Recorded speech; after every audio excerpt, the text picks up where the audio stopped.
will read it and miss all the things that I will show with one eye blind and 10 stab wounds.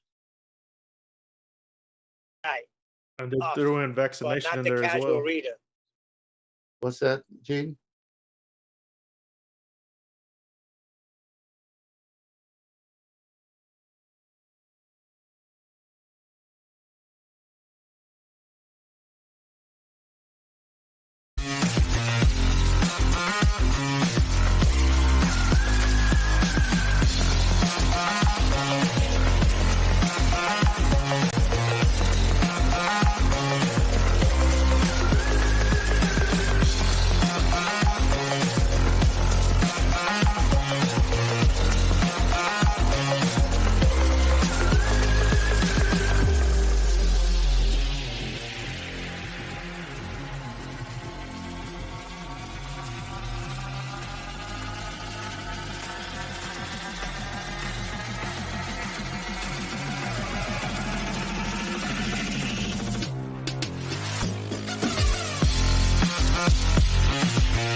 Welcome to the Flat Earth Debate Live.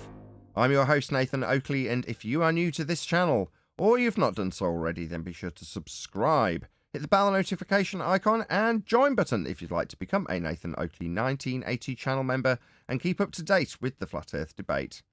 If you would like to support the channel, there is a super chat that runs alongside each of these shows while they are live, and there's also a PayPal, Patreon, crypto and thanks button in the info box below the video. Most importantly, if you'd like to join the discussion, simply mute the page you are currently watching, then click the link in the info box below this video to join the panel and express your views on the nature of Earth. If you do join, please don't swear. If you do, you'll be ejected, and if you are, please don't try to rejoin the stream using sock accounts. You'll be warmly welcome back on the next stream. Please also share the show on social media. Sharing the show obviously increases the live audience, but this in turn increases the chances of a more diverse panel, so please share the show on Facebook and Twitter. Now, we are joined by 10th Man, Righteous Force, Neil, and a whole bunch of people in Discord, so welcome, one and all. Good morning, good morning. Hello. Hey, good afternoon.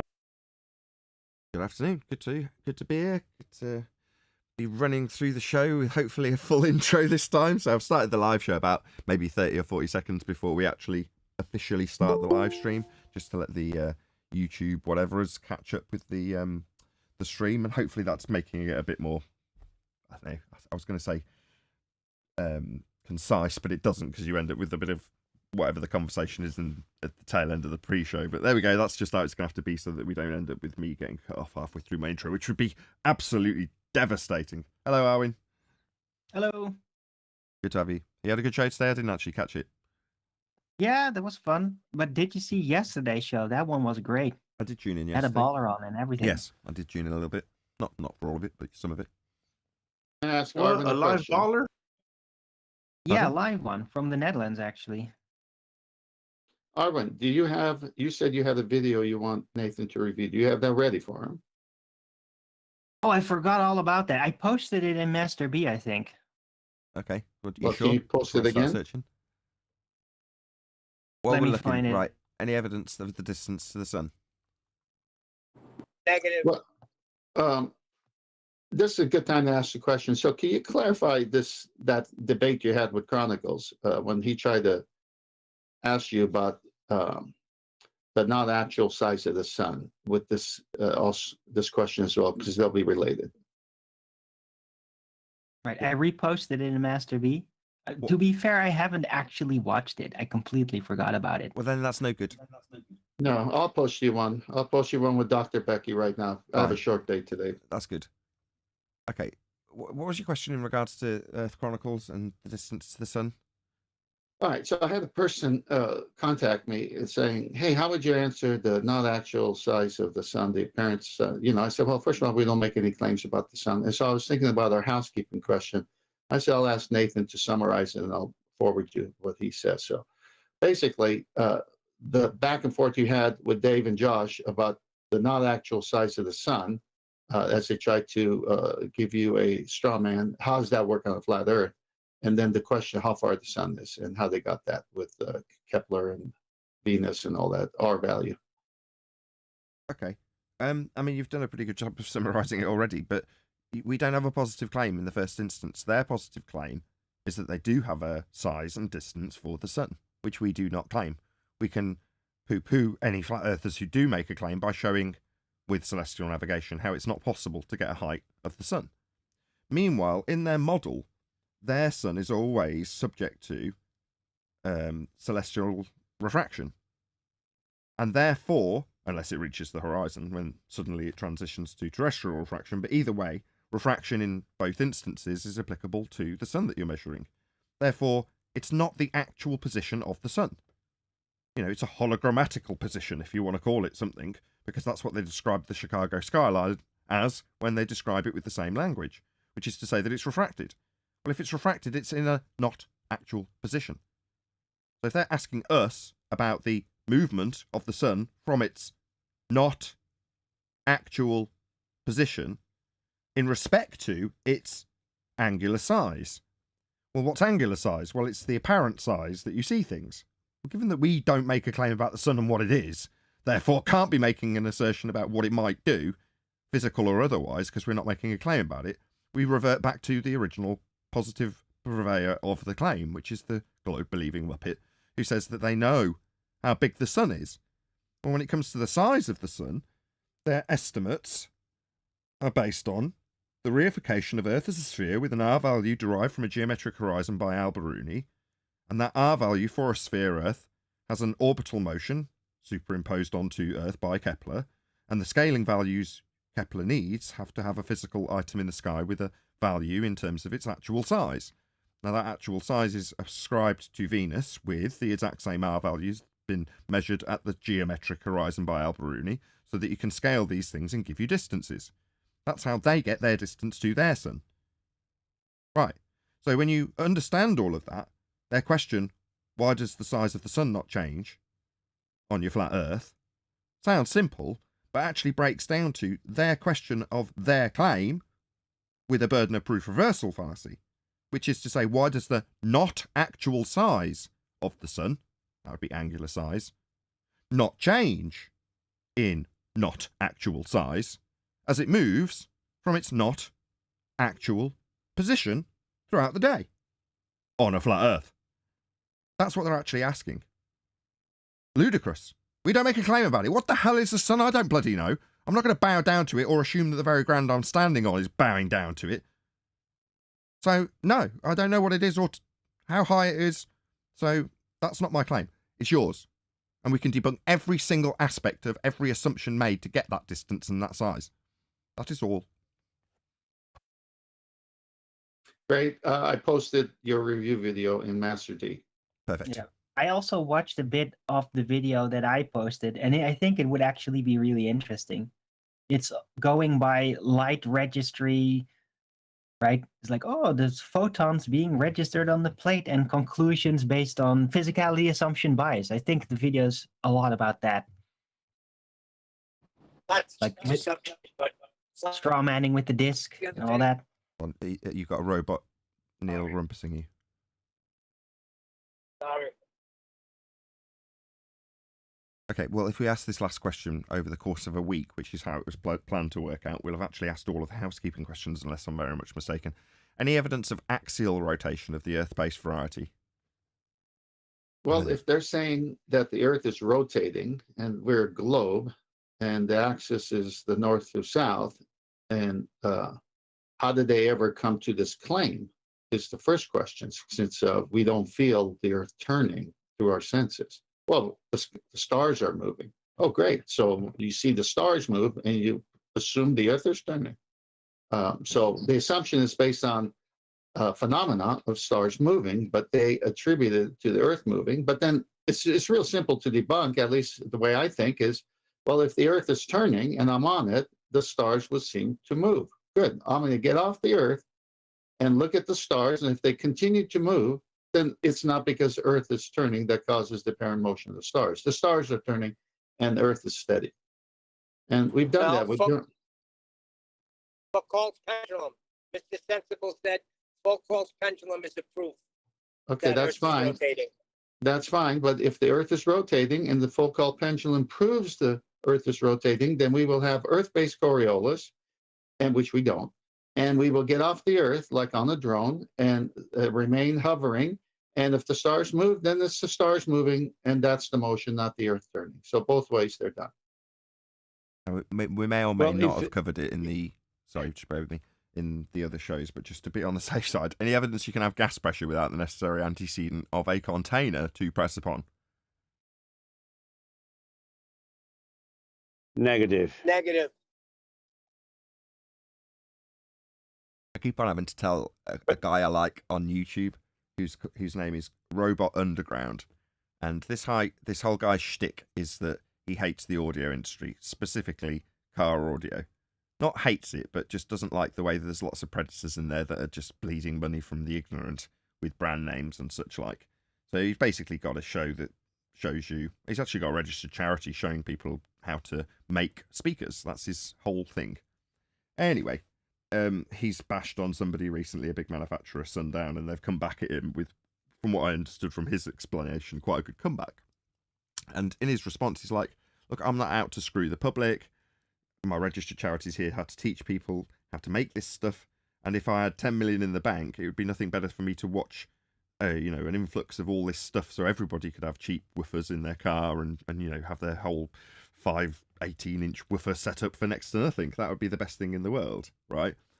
But because I've got no kids, I can do anything I like. I can go to the moon. Now, had he not said it twice, I'd have probably left it alone, because I don't normally comment on his videos. I just like learning stuff about audio. It's just one of my hobbies. Anyway, he mentioned it twice in the video. That was enough for me, because I'd already commented once about 6 months ago, pointing out that, look, you can't have gas pressure without a container, and we breathe high-pressure gas. So therefore, your assertion that you're going to the moon would involve a trip via a second law of thermodynamics violation, sky vacuum. You're not going to the moon. I'm sorry to burst your bubble again, but we breathe high-pressure gas, and gas fills space. It's entropic law. So I had to lay it down to him. He put a little heart on my comment for the second time, because he did it last time too. It's like, look, get over your fascination with travelling to the moon, right? You're not 12. Now, in this same video, I wouldn't have mentioned it otherwise, he was trying to wake people up from their delusions about brand names and saying, look, I'm sorry there isn't a Santa. So, again, perfectly appropriate for me to make this comment for the second time and then talk about it on my show. But hopefully he'll get a plug, because I love this guy. He's proper redneck filth, chewing and spitting, and he isn't, but he's rough around the edges, let's just say. But yeah, go and check him out, Robot Underground, if you're into audio. All he does is sit around making speakers whilst talking about how speakers work. He's an electromagnetic technician, and what he's teaching you is how to be an electromagnetic technician, which is actually incredibly valuable information that he just gives out. And points out, quite rightly so, that lots of people around him in his industry will hold on to these secrets. And again, last tally onto this, why I'm bringing it up. It occurred to me that that's the same here. And while I look down and read the sponsorship lists every day of people on Patreon, and thank everybody for super chatting and sending their stickers and all the rest of it, right? That information that's actually delivered to the public at this platform is completely free. You can take it or leave it. Right, the people who are obsessed with us and say that we're idiots, that's kind of self-contradictory for anybody who's looking in from the outside anyway, as far as I would ascertain. It's like the people who are saying, why does anybody watch this? It's like, you're here commenting, you idiot. So if that isn't obvious to the people who have got half a brain, then, fair enough. But ultimately speaking, it's all about passing the information on and then hoping, in the same way he does, that people will support you because they recognise the value in that. And ultimately that there is value to it. And there's the detractors out there telling you not to ascribe actual monetary value to the information. Now, I'm not saying that I'm selling something that could turn you into a millionaire, but it's something that mentally can set you free in the truest, most Matrix-like context. So from that position, smash the super chat, and a big shout out to Robot Underground, as we align in this regard. Other than the moon, you're not going. Just accept it. Anyway, was there any remarks on that? If not, we'll go on to this video. Yeah, the reason Santa is not going to the moon is because there's a clause in this contract. Boom, boom. Oh, that was a good one. Right, okay, so this is how big is the entire universe? And it's on whose channel is this? Oh, it's Dr. Becky's Dr. channel. Becky. Okay. So let's just get a link up before we do anything else. Why isn't it clicking the share button? There it is. So go and check this out. Under no circumstances leave her hate. Send her love. Send her positivity. And when you do so, tell her that it's me that told you to do so. So Nathan Oakley 1980 channel sends you his love and appreciation for all your valuable content that you provide. And he's responded to it. So that's what we're getting into now. If my mouse, I think my mouse battery's running out because it doesn't seem to be responding to me. Anyway, we'll hopefully not have a mouse-related disaster, and we'll crack on and go through this video. So feel free in the Discord server, and obviously in the G+ panel, I don't need to encourage them, to pipe up if you have any comments. Astrophysicist, there's a What's question the I video get asked. called? Good, well done. How big is the entire universe, capitalized question mark, by Dr. Becky? A lot. And it's how big is the entire universe? Just before she moves on, I'm going to clarify the answer to that question immediately. She has no idea. All of her assumptions will be based on an R value that we've debunked. And the short answer to that question is we don't know. Called it, but you'll be able to ascribe distances and have based on CMB, microwave background radiation, R values, orbital assumptions, and a whole number of other things that do give you numbers. So putting up this, we don't know, but now let me tell you how I know because I'm going to assume R. And under the laws of physics as we currently understand them, we might... Sorry, laws of physics. That's an oxymoron. If you're talking about physics, the study of the physical, then you're exclusively dealing with cause and effect relationships established by the scientific method. That's physics in all walks of physics and all subcategories of science. Because that's all science is, physics, dealing with the physical. The laws of physics is a way that they underhandedly convolute laws of nature, which are merely descriptions of things that occur always, with scientific validation. That's scientifically validated cause and effect reasonings with hypothesis attached. That is not a law of science. There's a law of nature, description of thing that occurs always, and empiricism provided by the scientific method after systematic experimentation based on a hypothesis to establish the cause of an effect you observed in nature. Those two things are very different. She's blurring the lines intentionally because what she actually has is pseudoscience descriptions. But if she can make you think that, quote, laws of science are the same as laws of nature that are just descriptions, then she can call her descriptions of lights in the sky, or in this case the size of the universe, science. They're not. might never... Question. Go on. So she's actually lying because there is no laws of physics. Is that what you're saying? The That was the physical is term. the physical. Laws of physics describe things that occur always.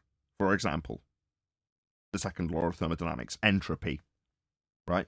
That's not explaining why entropy occurs. It's merely describing what entropy is. That's a law of nature. Okay? Not a law of physics. Got it. They do this to grease the skids. That's all it is. never know how big is the biggest thing there is. Having said that, you might have seen some numbers knocking around. See, here we go immediately. I've called it, and within my breath, she's immediately saying, while I've just said we categorically do not know and put it up in bold, capitalised type on screen, you may have heard some numbers bashing about, and let me lay those out for you based on heliocentric presuppositions of orbits and R. You watch. In answer to how big is the universe, from 28 billion light years across to Where did they just pull this out of their ass? 93 billion light years across, and that it's infinite. So in this video, I'm going to... Infinite only exists in maths, so that rules out that. The others, both, contain R-based descriptions of values for distances. That would be quote-unquote light years. So within, again, a single breath, she's done precisely what I said she would do, which is beg the question of an R value. In this case, an Einsteinian light year, 1 AU. Where do you think you got that from? Yeah, shocking, innit? Exactly what I described. Kepler's third law of interplanetary motion and an R-based value ascribed to Venus based on the R-based value that's come from a geometric horizon but measured by Al-Biruni at a point that he can no longer see according to the current fundamentalist religious zealots who defend the Black Swan as being refracted. That's where it came from. That's where you got your light years from. So all three of her descriptions have already assumed everything I've just described before she even did it. Explain, where do these first two numbers come from? Kepler, Christian Huygens. What do they actually represent? And They represent a fundamentalist religious zealot belief that we're on a sphere moving around the sun. It's called heliocentrism. then also explain why saying that the universe is infinite Is nonsense, because it's a description that can only exist in maths. also incorrect. I already did it for you.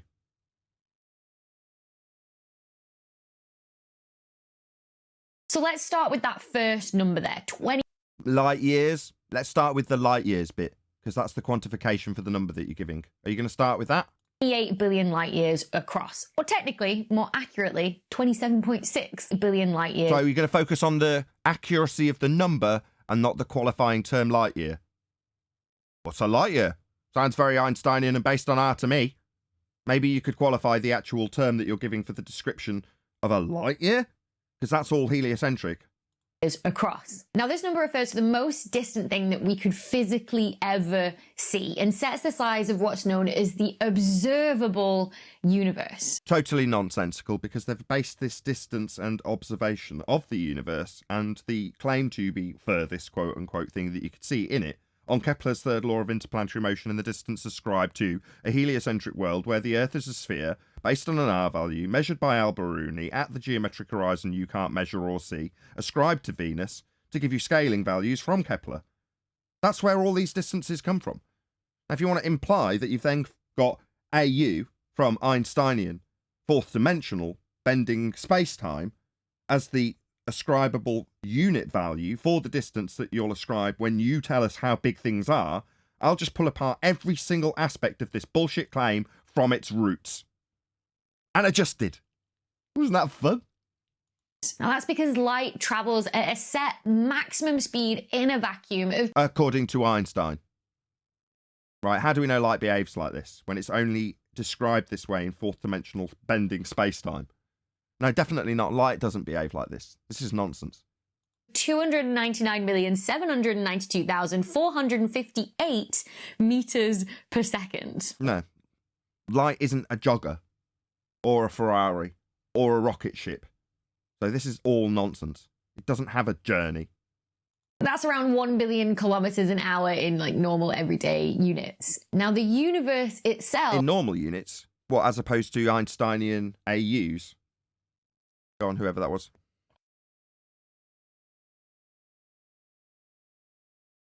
No, nobody's admitting to it. Pop yourself on mute if you can, if you're in Discord.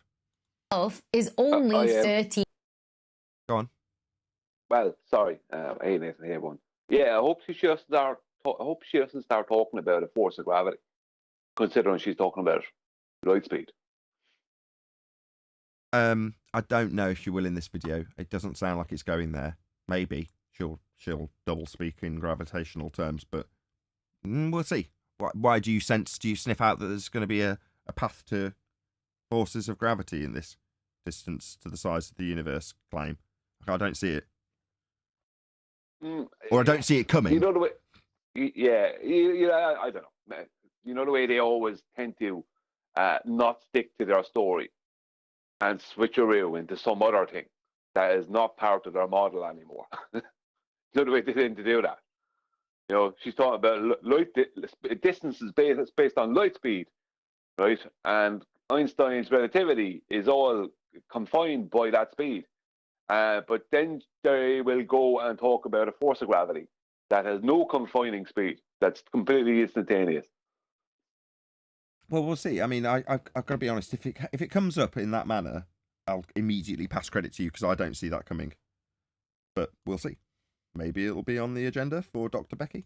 18.8 billion years old, which means that the maximum distance that any light from an object could have traveled in... If you assume light's got a travelling distance, and it's like a jogger moving along a road, and you can track it in terms of time. Obviously, this gives them the ability to look back in time, and that's precisely what they're asserting, that your little telescope you look into the sky with is actually a bloody time machine.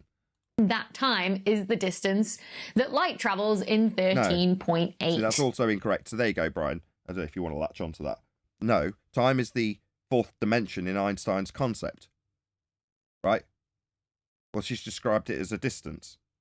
Well, no, because the distance would be through the first, second, and third dimension when you drew a plot, not the time. Right? But she's giving it as a distance. Well, a distance would have to be measured, Nathan. There is no measurement of the two-way speed of light calculation. That's why it's called a calculation. Also known as Einstein's convention, because he went along with it, even though he knew it wasn't the measurement. He admitted going along with it for his general relativity, and E equals mc squared. Perfect. Exactly what I wanted you to add. Just to Billion jump on years. just one bit, because Brian's things like this that gall me. People ask me questions about my profession. I give them an answer, an honest answer. And if my profession was so perverted like that, this lady sat on YouTube telling people, painting a picture about what she thinks it's understood, all validated like that. And then you listen to Brian's breakdown. How do these guys, how do they sleep at night? But how do they reconcile it even in their own heads? What's the truth? She's just gone through a great bit about speed of light, blah, blah, blah, blah. Fundamentally, she knows that number's just hocus pocus. Brian's like, how do they reconcile it in their own heads? Or can they not? Do you know what I mean? Do they have to just go and do YouTube videos explaining the bullshit that they don't believe themselves to us just to kind of ease the cog disc? So professionally, I couldn't behave like that. Hold on. Got an email from Dr. Becky. She says she's listening. She says, in respect to Adam's question, flat earthers are stupid. All right. Okay. That was a fairly concise reply. Concise. Sorry for going off on. Just professionally, you know, when you look at stuff, you have pride in your own profession, what it stands for, the knowledge you have. And you can stand there and just flim-flam, say one thing with one thing, knowing fundamentally deep down that the calculation you've just done is based in, I said, a lie, a bit of collusion that Einstein wanted so he could move forwards, knowing it's wrong. I don't know if anyone's picked up on this already, but Sensual Goat has gifted 5 memberships. So if you wanted a free membership, now's the time to grab it. I'm not exactly sure how you redeem them. But thank you very much indeed, Sensual Goat, for gifting those memberships out. Really appreciate it. 10th man, go get it, 10th man. These are members of the... Okay, let's move on. He says. Hey, John. Is Dr. Becky sending Hey, super how you doing? chats? Good. Say again, Jardo.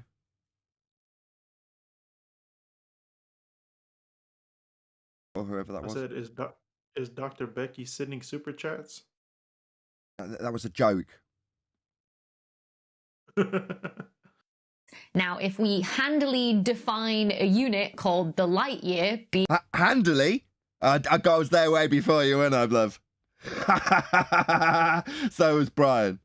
the distance that light travels in a year, it's around about Really? 9.5 trillion kilometers, then the maximum distance that we can... So if we just assume this non-measured convention, then we can say how big it is. Notice how she rushed past that quite quickly. Now, we gave tremendous detail to that little nutshell that you just put up a picture for. Right, Becky? No, not going to detail that bit that we covered? Obviously, it's the dumb flat earthers that go into the detail when it comes to your nonsense. actually see anything out to that light has had enough time to travel to us from. Yeah, light doesn't behave that way. It only behaves that way in your convention that you didn't give any detail for. Obviously, in giving the detail, we pulled it apart.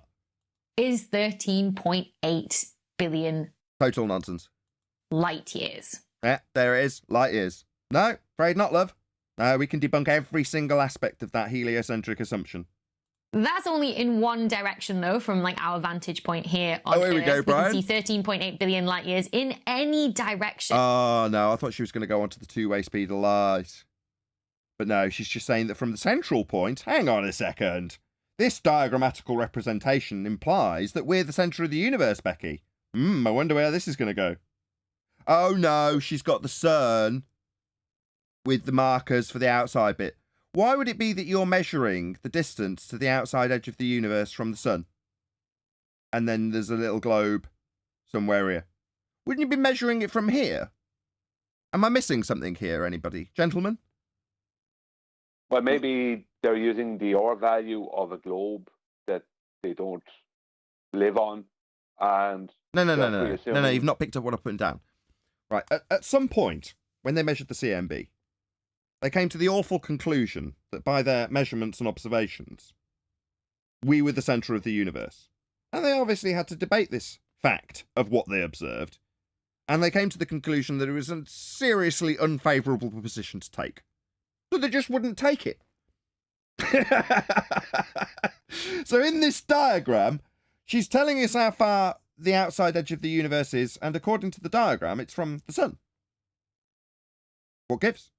Now, even in their own heliocentric nonsense, the distance to the edge of the universe isn't measured from the sun, but that is how the observation presents itself to them when they looked at the CMB.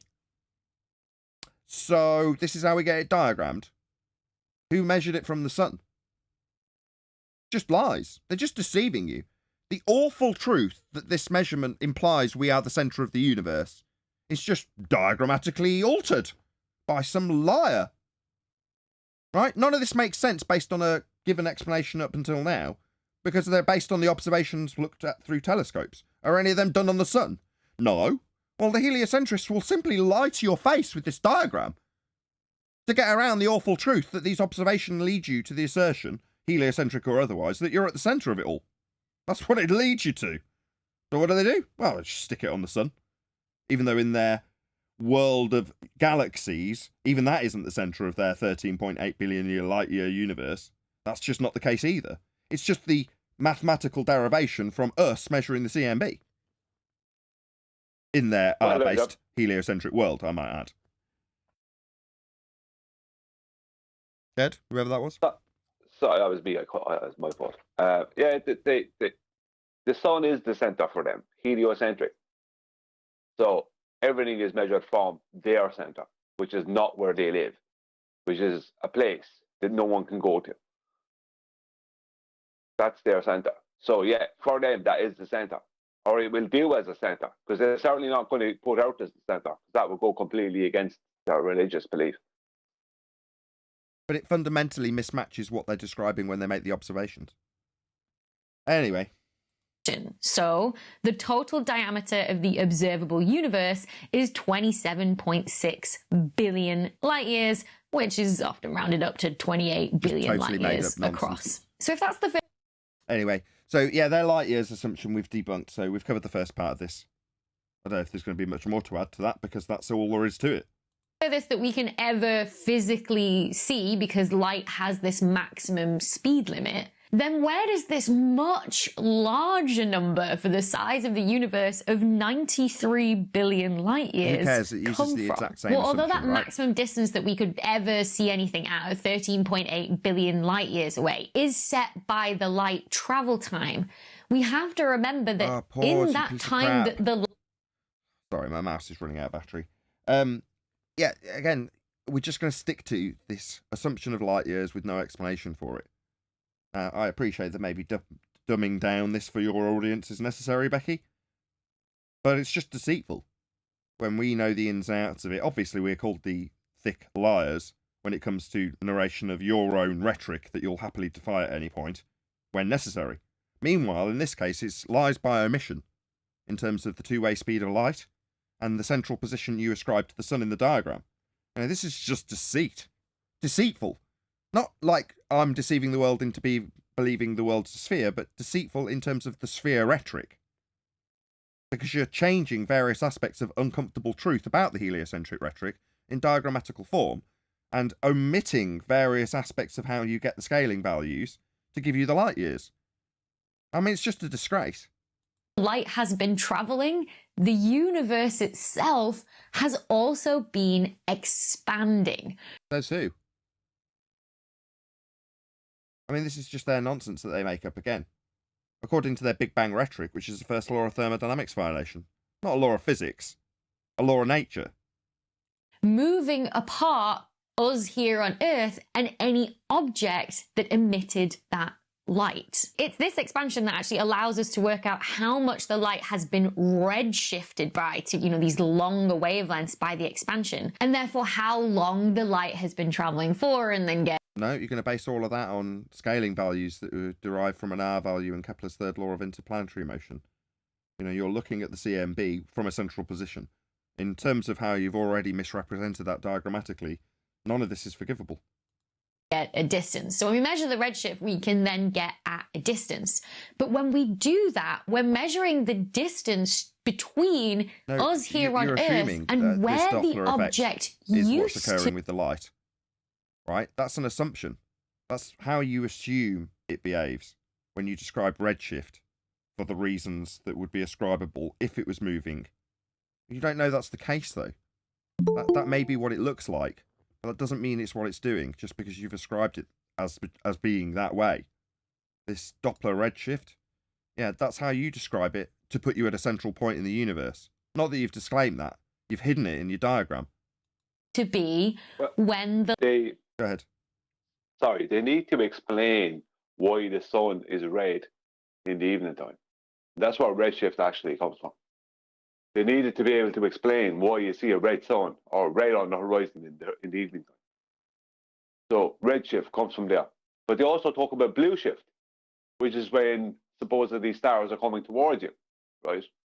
But we don't see that with the sun. Well, we don't get any of it. Exactly, all we get is redshift, but they ascribe redshift in the CMB to being their Doppler effect to give it another air of credibility when they've already ascribed scaling values and R values in Kepler's third law. So you're like well down the begging the question rabbit hole by the time you get to this point with the CMB.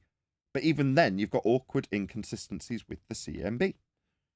For them, not for me. I don't give a crap. I don't say it's doing anything when I say it's...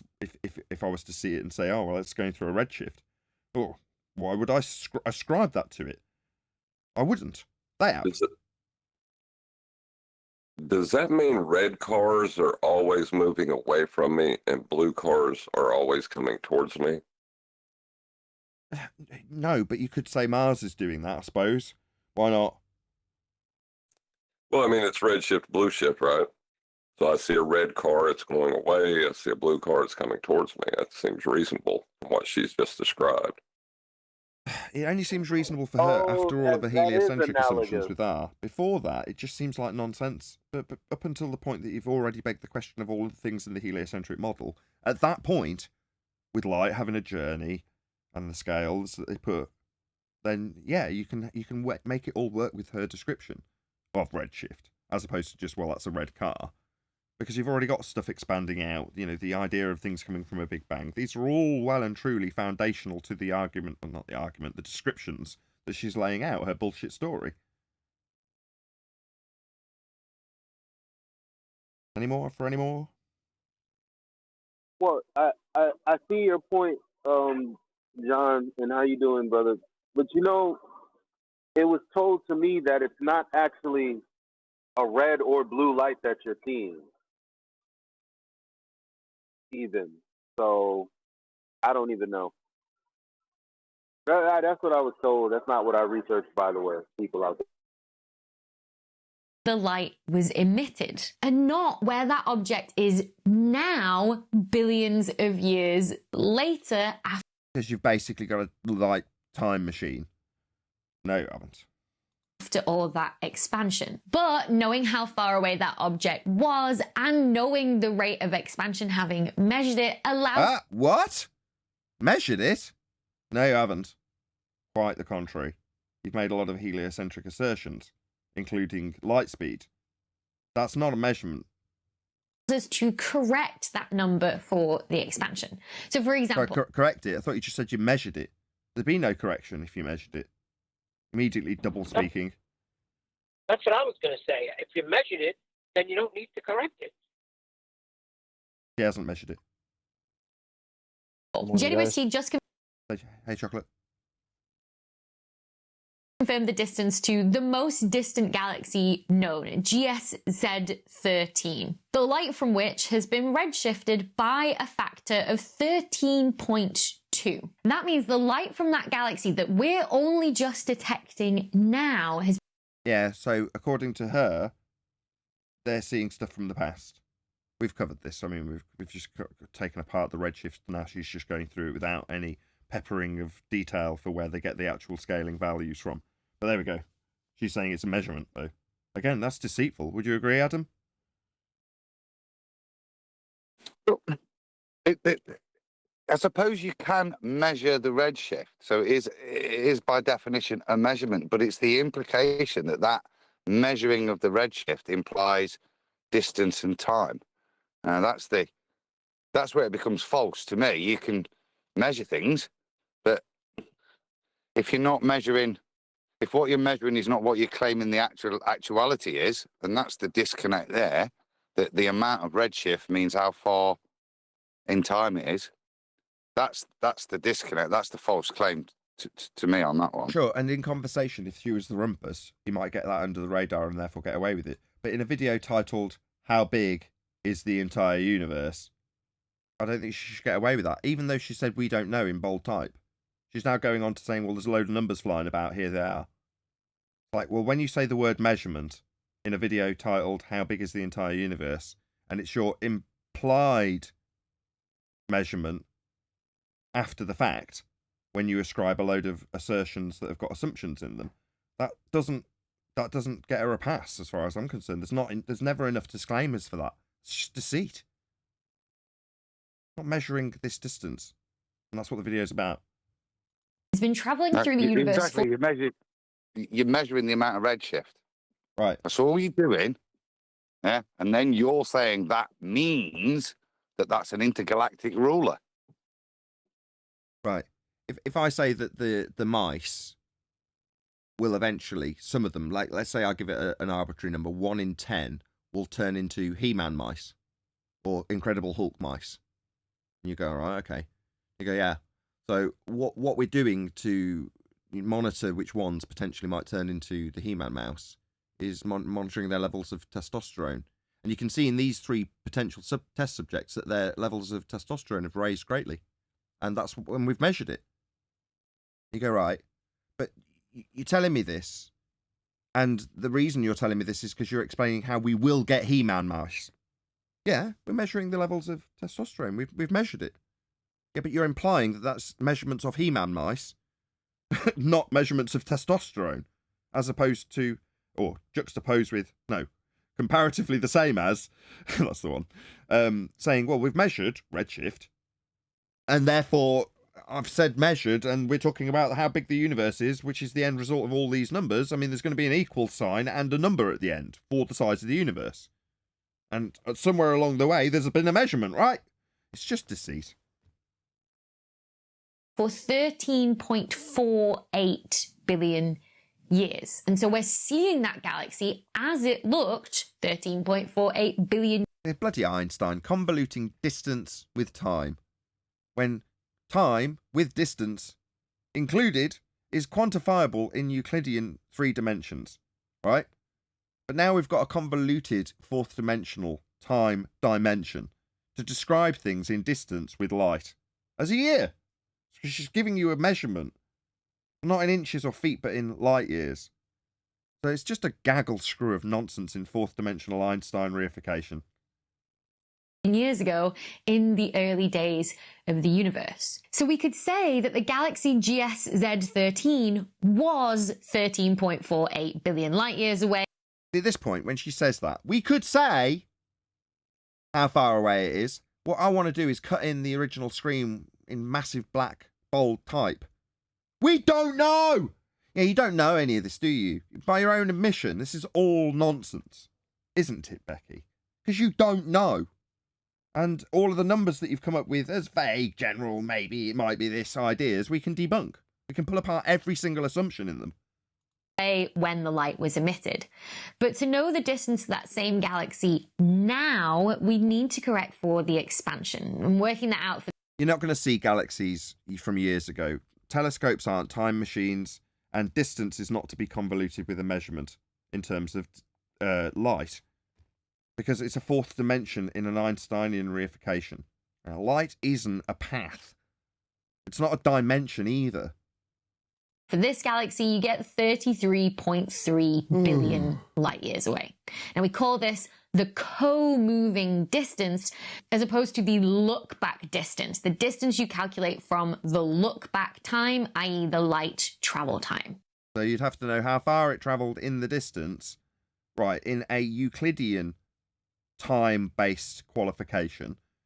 But it's going to be travelling through a fourth-dimensional time-based dimension.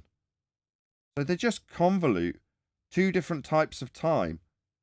Distance versus time in Euclidean versus fourth dimensional time in Einsteinian.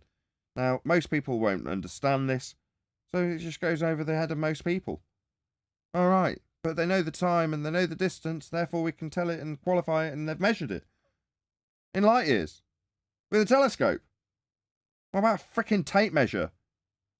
This is why us astrophysicists just stick to redshift when we're talking about distant objects. Yeah, we don't talk about tape measures, we don't talk about feet or inches. We talk about redshift and we talk about light years and we assume R. Yeah, that we know. Right, it's just one number that you have to quote and there's no confusion.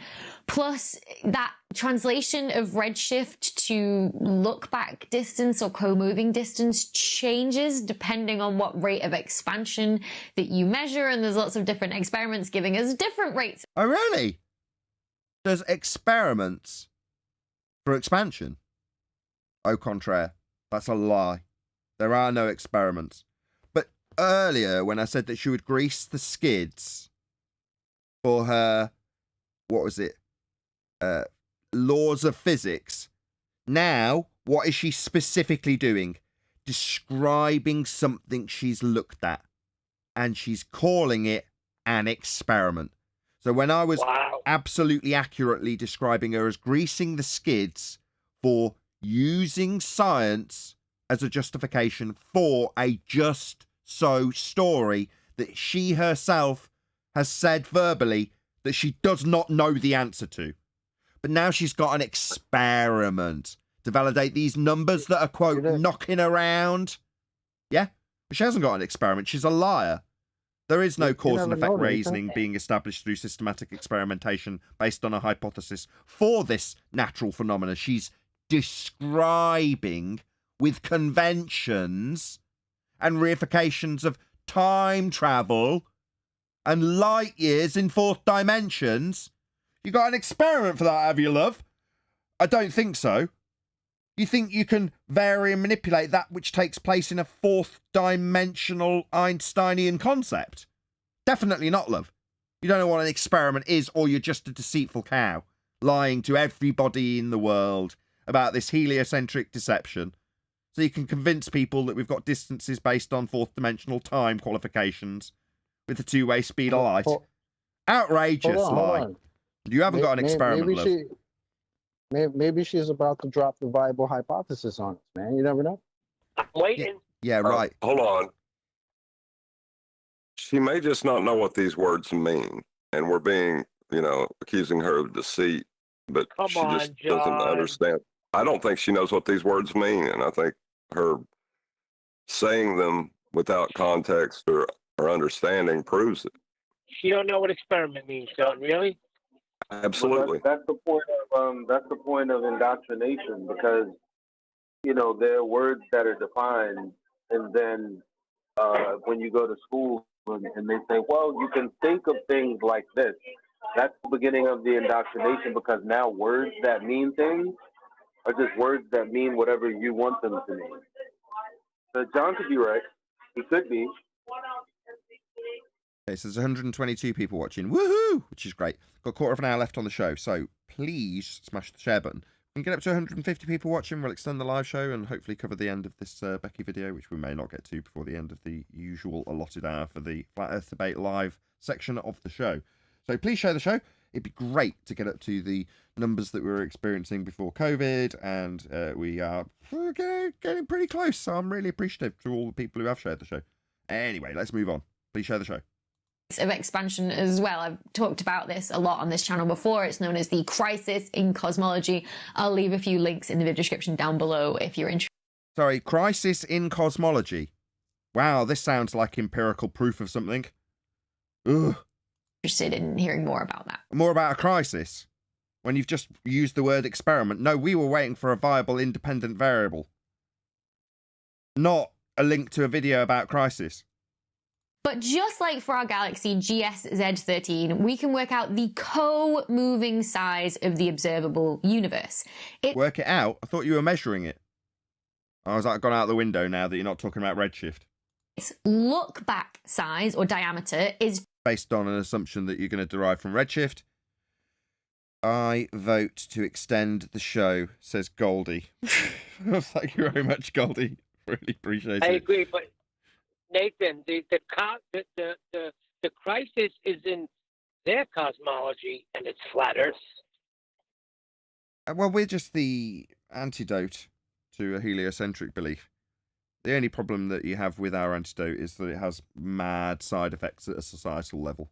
You know, on Friday's show, I was almost making the false statement that, you know, you're not going to be hated just because you realise that the world isn't how you've been presented it. Oh, well, that's not true, really, is it? You will become a pariah just for realising the nature of the world. And there's a good chance that, you know, you might have been the person that's going to ridicule you, i.e. you're a version of that person when you were ridiculing some other flat earther. So there we go. 27.6 billion light years.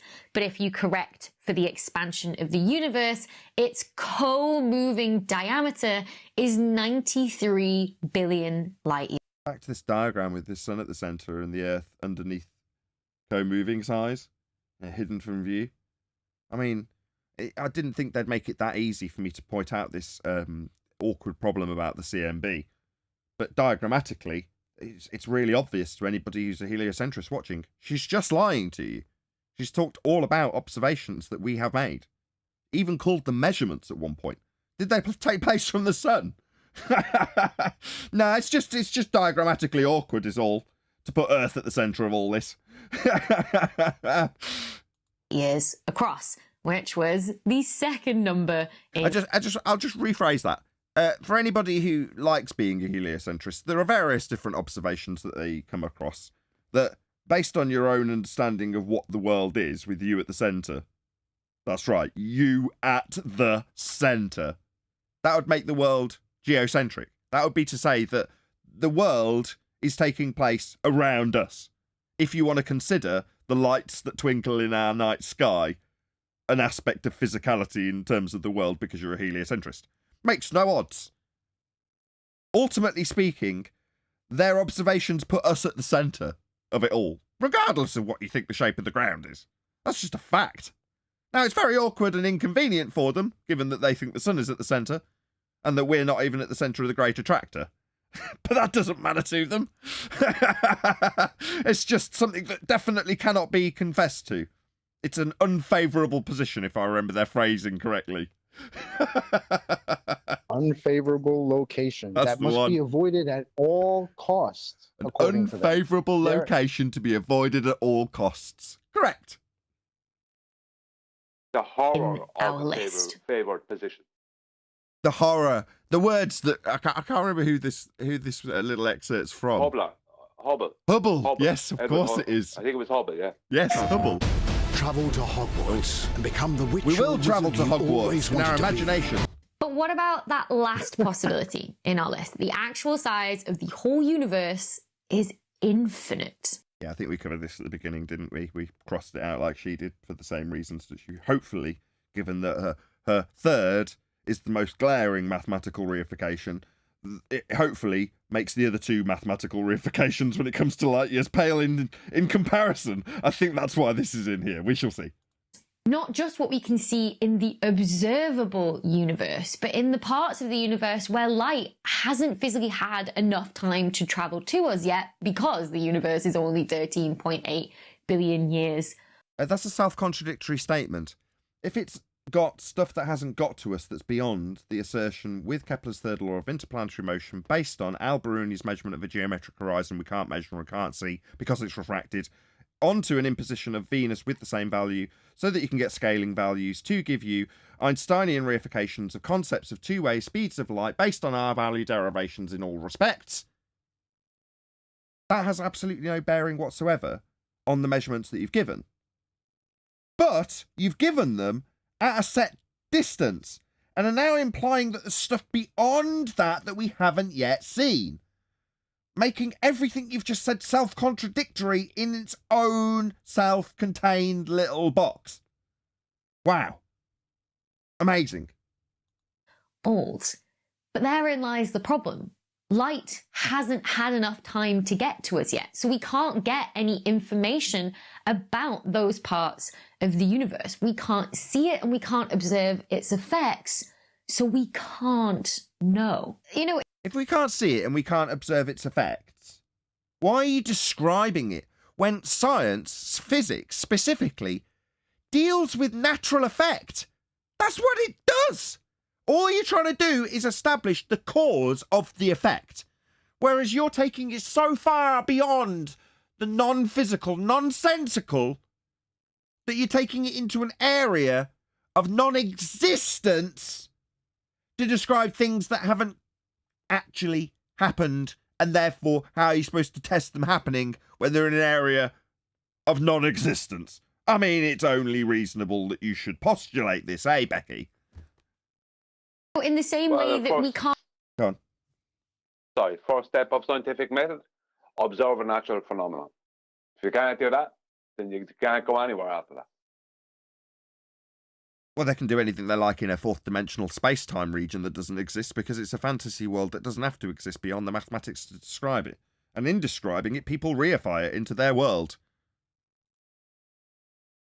Can't know what's beyond a black hole's event horizon because light is all trapped in there and we can't get any information from it. According to her. So no, this is based on, again, fourth dimensional space-time bending. Event horizons at the edges of black hole. Go on, go on. Yeah, well, that's it. This is bullshit taken to a level of bullshit within the bullshit. So not only we've got no evidence of a black hole, what it even is, it's just a theoretical thing. We've now invented the edge, a specific point that does specific things of this imaginary thing that we can't prove. And now we're discussing what's going to happen at this event horizon, how it'll bend and conflate matter and stuff. It's just... Sorry, Adam. I was just going to say, she's throwing out all the bullshit, isn't she? Well, Adam, we do have gravitational lensing. Well, that's what she's about to go into. That's what she's about to go into. So light from this composite image she's about to detail is going to be described as having gravitational lensing. Well, what she's saying is the light, in terms of how it's bending around as it's forced into its informational lost state at the edge of this donut, is called the quote-unquote event horizon. So if you wanted me to, in most literal terms, this bit here, yeah, that's an event horizon. At this bit here, that's where, if you were anywhere near it, you'd go through the process of spaghettification.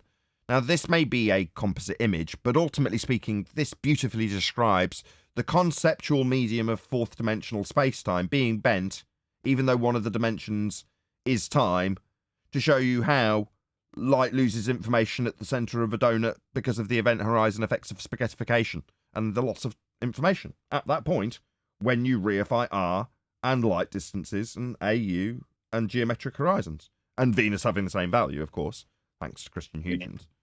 You nearly lost me there until you said spaghettification. Then it sounded like you were intellectual and knew what you was talking about and stuff that I didn't. So I started to believe you again. Brian mentioned the gravitational lensing. And this is kind of what this is based upon. This presupposition that a load of people in the early 1900s went to Africa with equipment that wouldn't be able to spot this thing in the first place to validate Einstein's made-up theories. And then they've built from this non-observed event that the equipment couldn't observe, they've built on top of this. So all of this follows that initial bullshit which was a flim-flam fudge in Africa, I say with equipment that couldn't do it, to confirm Einstein, and then they move forwards with bullshit, don't they? They build it like you just did there to tell me the story. That was official rhetoric. Spaghettification's official rhetoric. I didn't make it up. No, I know, but they did. Oh, okay. It's not real, is it? I thought you were implying that I'd like made it up to make it intentionally farcical by implying that there's some sort of spaghetti in it, like the spaghetti monster or something. No. Spaghettification is actually current rhetoric. Nathan, no, but it's still made up. That's what I'm saying is. But yes. At the point that, it's still made up. At the point you're losing me because you've not got anything to validate it. You pulled it all back by saying a big word like spaghettification, which has implications in physics. It sounds like you know what you're on about, doesn't it? Right. You use a word like that. Did you want to get a word in? Nathan, real quick, may I ask, did the sorceress just say make an assertive, presupposed universal chronological existence, like it existed some billion years ago, but then she came around succeedingly said that we don't have enough information to be able to make any confirming claims about the universe? Not exactly. She's describing the loss of information at the event horizon of a black hole, but yes, I see where you're going. Oh.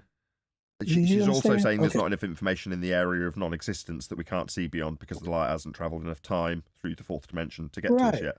But then she can claim a number like 38 point something billion. Okay, I got you. All right. Indeed. With that, I'm going to say, if you are watching this on either Nathan Oakley 1980 or Nathan Oakley premiering streams, then stay tuned, as there will be an after show to follow. Unfortunately, if you are watching this live, this is where we bid you farewell. So another massive thank you to all of you. Smashed the super chat, gifted memberships, liked, commented, shared, subscribed, joined as a member, and all that good stuff. I've been Nathan Oakley. Once again, stay tuned if you're watching on a premiering stream, and I will see you all in the next video.